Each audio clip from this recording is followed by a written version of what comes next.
Welcome to STARCARD Podcast, where we get a glimpse at the age of Aquarius ahead of us. We also examine the world of education and workplace ethics. My name is Breakaway Ray. I like talking about the breakaway civilizations and breaking out of the one we're in now.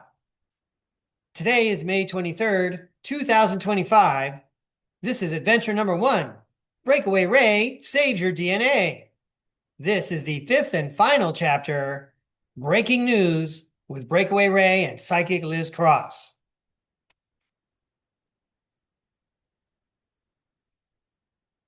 In Chapter 1 of this adventure, we explored historical examples of public and private organizations conspiring to secretly poison the general population. Just like any drug dealer, these entities hope to get people addicted to their product. This way, wealth can be transferred from the addicts to the dealers, just like the way we used to deliver gold to the Anunnaki. In Chapter 2, we discussed how the technology and patents for weather control are more than a century old. Not only is weather control likely in use right now on the surface of planet Earth, the same technology probably affects our bodies. Certain chemicals, compounds, and metals in the sky, which react to microwaves, would also react in our bodies too. In fact, it looks like there are humans out there who can control our weather, manipulate our body's chemistry, and certainly control what we think. This is done with such invisibility and effectiveness, with such a veil of forgetfulness, that most of us can't even imagine that it is happening. In Chapter 3, I consulted with psychics and the testimony of secret space program experiencers and drew some conclusions. Not only is human chemistry continually being altered, human DNA is being altered. This has been going on for as long as humans have been around. The story of the Anunnaki is just one example. So-called junk DNA is actually galactic gold. We group it in there with interacting with the spirit world and learning about technologies like medbeds and electrogravitics and the secret space programs themselves. We are told that it's all make-believe. Don't ask for help from Source or your spirit guides. Don't buy into any of that woo-woo stuff. You might as well be praying to unicorns and leprechauns. Go pray to your stuffed animal. I'm joking around. If you're going to pray, don't pray to anyone but God, or else you're going to get Moses all riled up again. However, if we were to turn inward and activate this so-called junk DNA, we would prove to ourselves that we are powerful creator beings with godlike powers, with Marvel superhero-like powers. If humans were to turn inward, if we activated our DNA, we would be so powerful that we could not be controlled. Until we turn inward, we shall be controlled. Secret space program experiencers tell us that it is commonplace for humans to use technology to make copies of people, to manipulate their consciousnesses, and even their souls. On top of that, these people can blank memories and do time travel. Psychic peeks into the future show us that following Socrates' prime directive of know thyself will become even more challenging with technology placed in the brain to control what you think and what you know. Also in Chapter 3, I pleaded with everyone not to go to war with Planet Mars. I pleaded with everyone not to submit to Neuralinks and bionics and upgrades that come at the expense of your freedom and sovereignty. But more importantly, from the very start, I'm telling everyone that war with Planet Mars is not the answer for lots of reasons.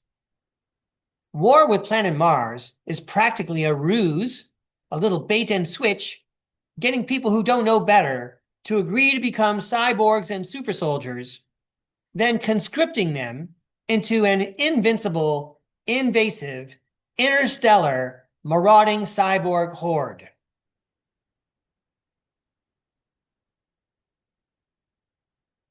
In Chapter 4, I told the story of Mrs. Kim Havenside and the similar experiences she and I had at the schools where we worked.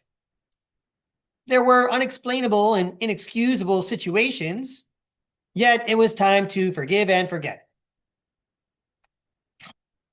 Come on. Over the course of many years, there were so many wrongs.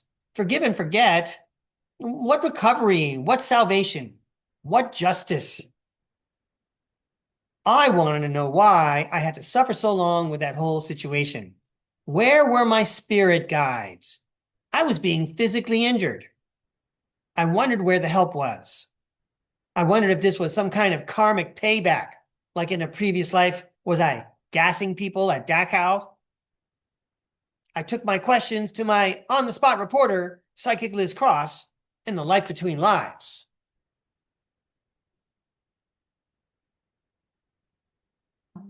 Oh, okay. I did not know that. All right. Well, I wish her well, and I want to thank her for all the times she helped and worked with me. I wish her well.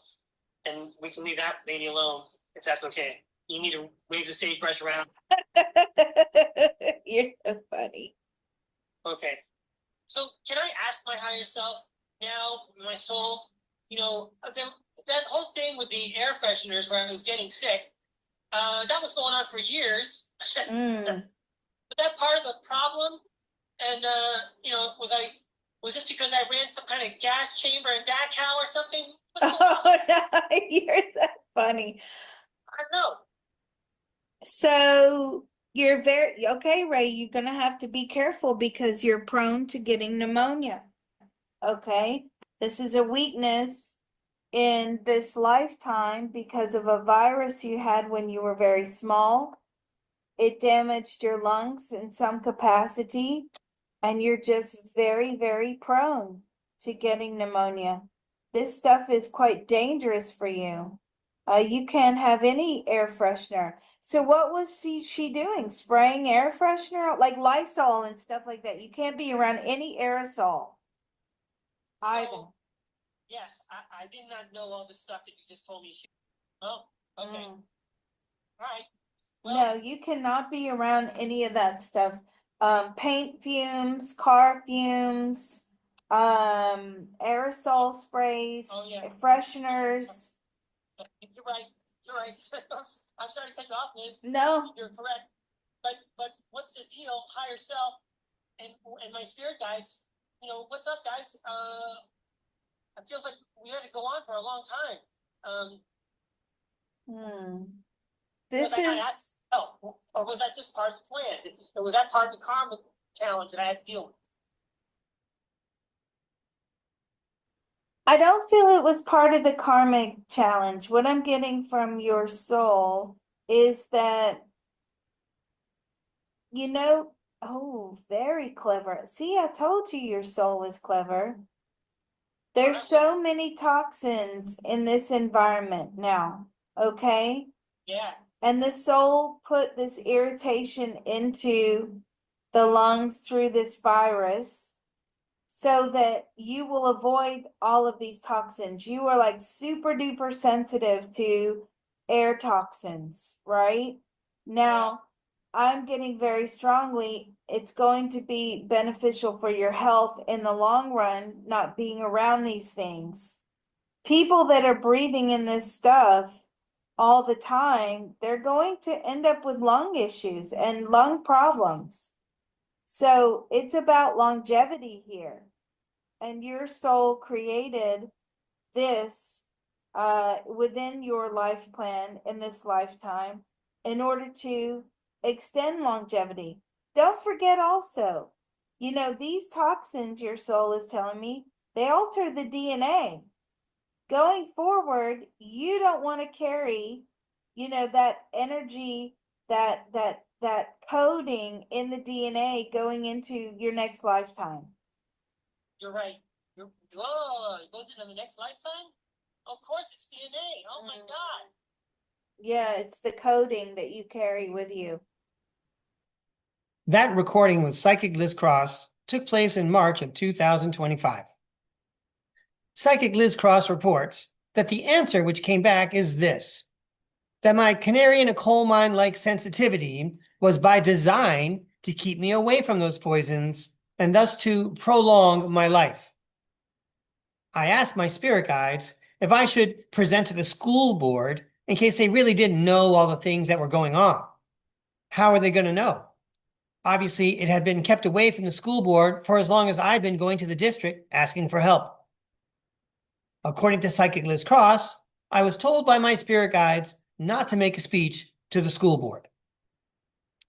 A lot of that speech ended up in the last chapter, by the way. What was suggested is that I send an anonymous letter, there's a way to do it, and pretend that I'm a parent complaining that the teacher is using one of the air aroma products and it's making a child sick. I was told to say that my child and I did not want to complain because we were scared the teacher would get revenge. I had a couple of issues with these suggestions from my spirit guides. First, what is the deal with this teachers getting revenge thing? It sounds so fake. Who has time to do anything but the job? What teacher wants to spend an extra ounce of energy like that? Also, the whole thing about hiding behind anonymity and pretending I'm someone else did not agree with me. I didn't like it because I couldn't get over the dishonesty involved. That doesn't sound like something I would do, although it made a lot of sense because then the district would have to investigate every classroom at all the schools. It's like the spirit world knew better how to play the game. So yes, that anonymous complaint plan would get immediate, real attention throughout the whole district, which helps more children. However, it is still out of the public eye, and the situation could change the next day. So the last thing that Psychic Liz Cross and I learned from the land of the life between lives is that the chemicals and whatever they're doing with these air aroma products, on top of everything else, these air aroma products are altering our DNA, and that is something that carries with us into the next lifetime. According to what we just heard from Psychic Liz Cross, these products are altering your DNA, most certainly for a reason. As it changes your DNA, you carry that with you into your next life. Any secret space program experiencer will tell you this is not fantasy.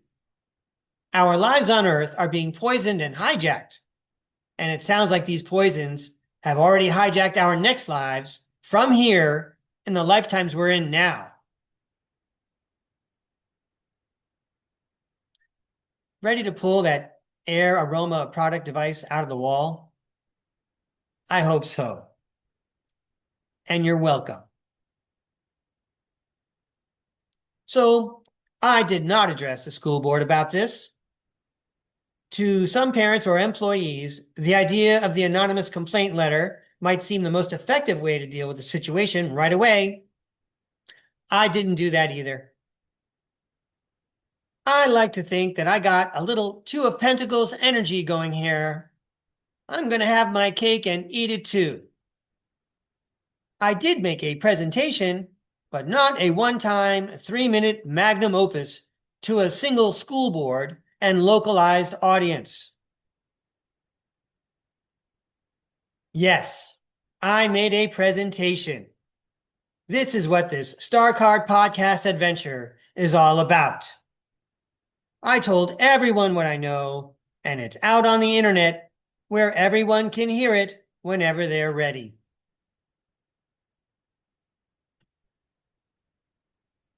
Anyone can act on the information and ideas I shared. I'd be impressed if other teachers commented or contacted me about this adventure, and I'd be impressed if parents put and kept this issue on the agendas of their PTAs and PFAs. I want to remind everyone that your workplace already has rules and has people who are supposed to enforce the rules and laws and protect your safety. This is the 21st century. No one should have to tolerate danger and abuse in the workplace. Be as firm as you can, You shouldn't have to do this, but if other people are using these dangerous products and you find yourself trying to bring this issue to someone's attention, you may want to research an alternative, have a substitute to suggest. Yes, indeed, the district I'm familiar with had safe products and alternatives and safe ways to use them.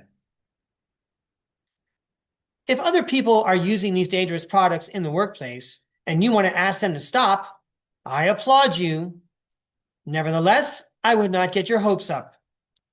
Keep in mind that the person using them has had their hormones and health altered. So count on an unpredictable response. This concludes STARCARD Podcast Adventure number 1, Breakaway Ray Saves Your DNA. Remember to check out what's going on over at our companion channel, Tarot with Breakaway Ray. I'm Breakaway Ray. Thank you for joining me. Have a great day.